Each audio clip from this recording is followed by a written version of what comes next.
Okay, so this is infection control part two.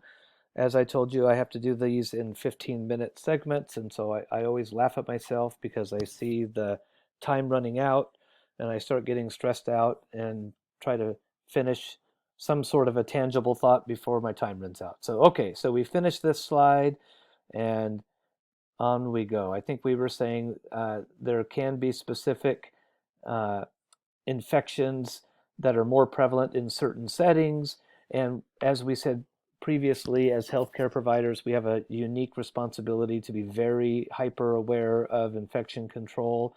We need to understand that most of our patients, on some level, are at greater risk, either because of age or illness or medications they're taking, or all of the above.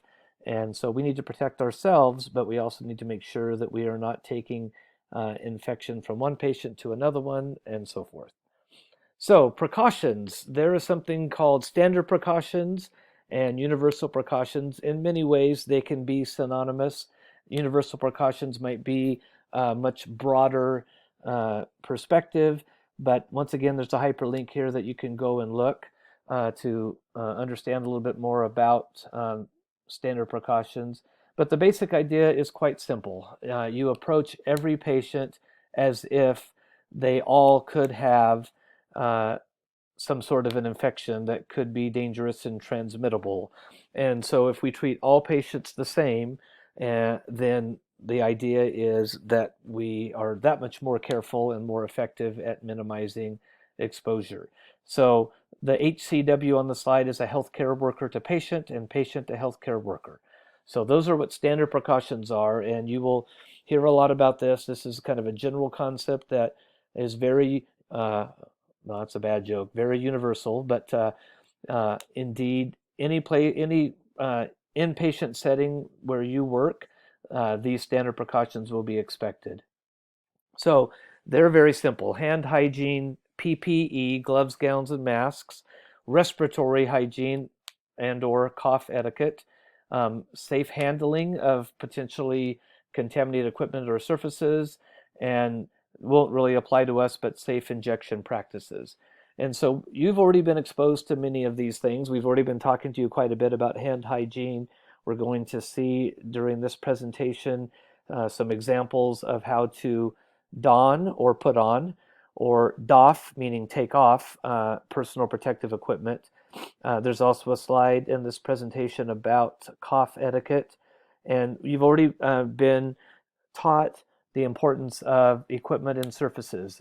That is why we taught you from day one. When you're done in the lab, we take the time to spray and wipe down our surfaces, and great habits to be in. And as I said before, in this pandemic time, everything is much more real and evident.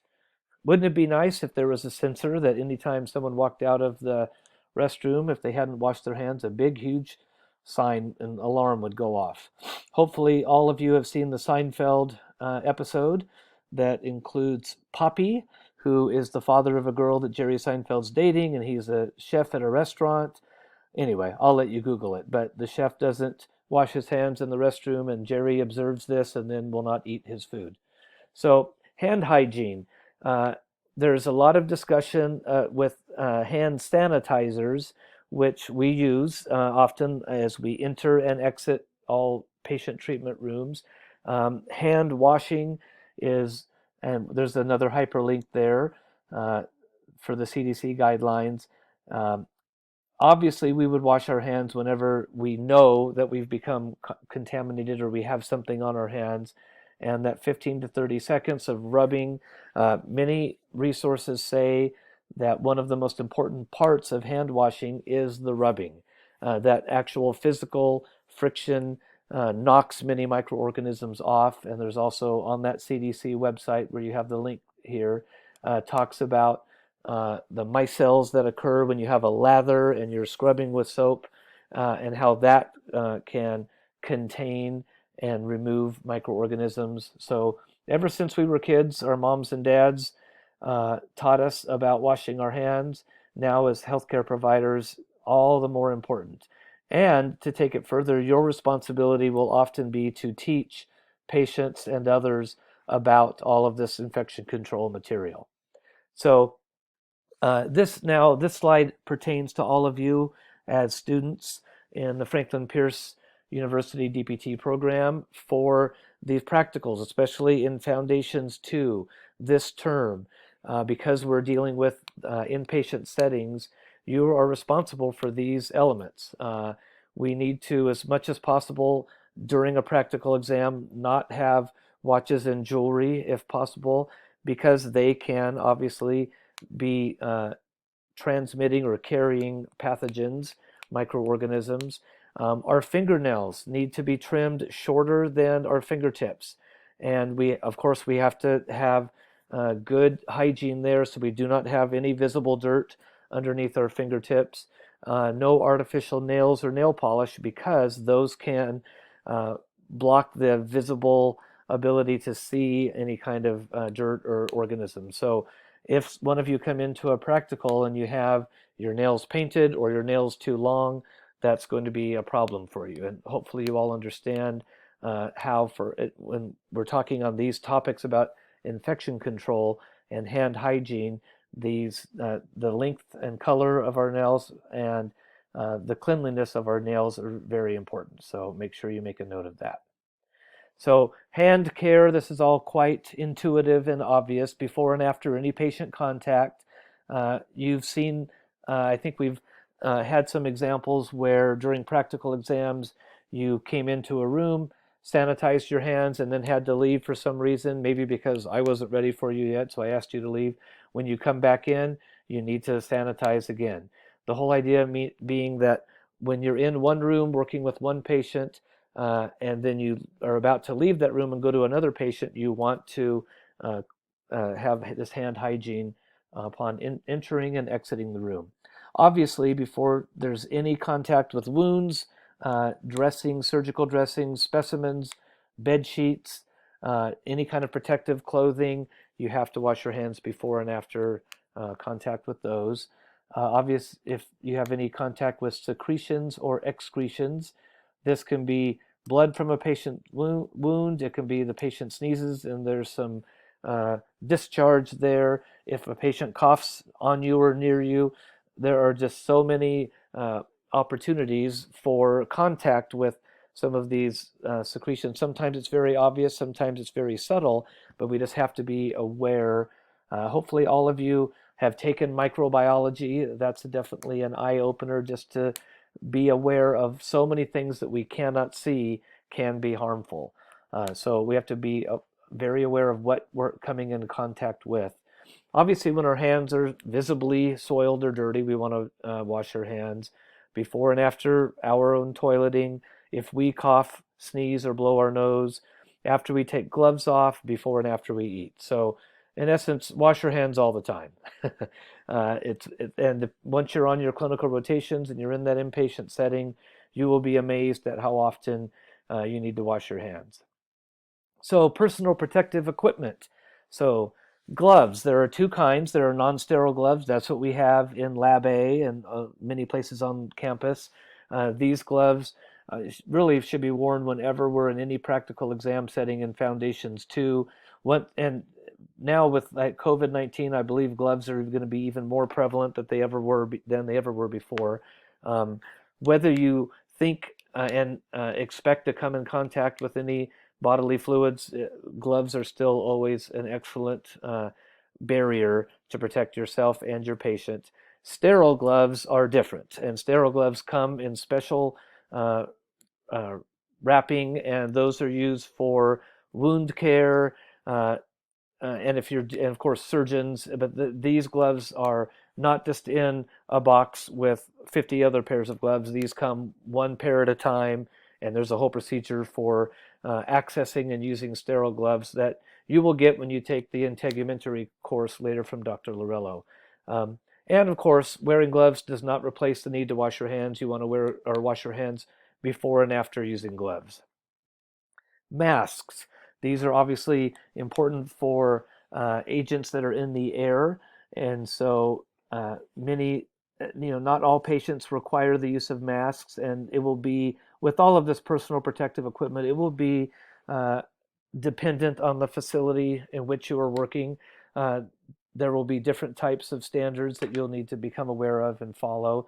But in general, if you're working with patients who have any kind of respiratory situations, if they have bad allergies and sneeze often or have a cough, if you're working in a sterile environment, all of these are times when you would need to wear a mask. And masks are like gloves. You'll wear the mask into one room, wear the gloves into one room. You'll remove those when you leave that room and reapply after you've washed your hands with the next patient. Um, Eye protection, there are many different types of products out there, face shields, glasses, goggles. They obviously can be helpful to protect our eyes from airborne materials. And then gowns are also used quite often to uh, uh, protect us from getting something on our clothing that then we would take to the next patient. So gowns provide that barrier that we can then remove. And in some settings, you'll put on a new set of all of these items, masks, gloves, and gowns with every patient that you treat. It just depends on where you're working. So there are two links here. One is to a PDF that shows, and we're actually going to see some of these pages in upcoming slides, but it shows you the sequence for putting on or donning and taking off or doffing your personal protective equipment. And then the second hyperlink is for a YouTube video that we expect you to watch and see the demonstration of these items. So the sequence for donning: wash our hands first, put the gown on first, put the cap on first, and then the mask and goggles, and then finally gloves. Um, so we'll talk a little bit more about this in future uh, situations. So here's just kind of a representation of it, and you'll have the video as well. But we start with gown, then mask, then goggles, and finish with apply or putting on or donning the gloves. When we take it off or doff our PPE, we start with the gloves. And once we have the gloves off, and there's a very specific technique to do that, we take with one gloved hand, we remove one glove, fold that into our hand, and then with that finger that does not have a glove on, we get it under the edge of the glove and take the glove off inside out. And now we have two inside out gloves, and we dispose of those, and then we remove everything else with the assumption that our front surface has been contaminated, right? If we were facing a patient, treating them, talking with them, then everything on our front surface, our goggles, our face shield, our gown, and our mask is all potentially contaminated. So we treat it as such, and we remove everything from behind, and you'll see the video to demonstrate all of that. So there's kind of the sequence. We start with the gloves, and then the goggles, gown, mask, and then we wash our hands when we're all finished. So we're going to talk now about some of the precautions that we have. I mentioned that in many facilities there will be signs on doors or areas to alert us. Obviously, contact precautions is just anything we may come in contact, meaning the patient and or the patient's clothes, their equipment, their bedding. And so gloves and gowns are always used when there are contact precautions. And so we'll obviously have to make sure that we perform hand hygiene before and after and clean the room when we're finished. And that can mean any type of equipment that we've used, including a walker, parallel bars, a cane, whatever it might be. So here's an example of something you may see on a patient's door alerting you of contact precautions. Then we have droplet precautions, and this is airborne. Someone coughs, sneezes, so this where a face mask will give us that protection. Hand hygiene, and often the patient will need to wear a mask and so forth, and so that's for droplet precautions. And here's an example of a sign that we may see. And then there are airborne precautions, another example of a sign. This is an N95 mask. These come in different sizes, so they can have a very close, precise fit, and really take it kind of an extra step beyond the mask that a lot of us wear. This is when we are pretty sure that we're coming in contact with some airborne contaminants. We want this extra protection. So this will finish part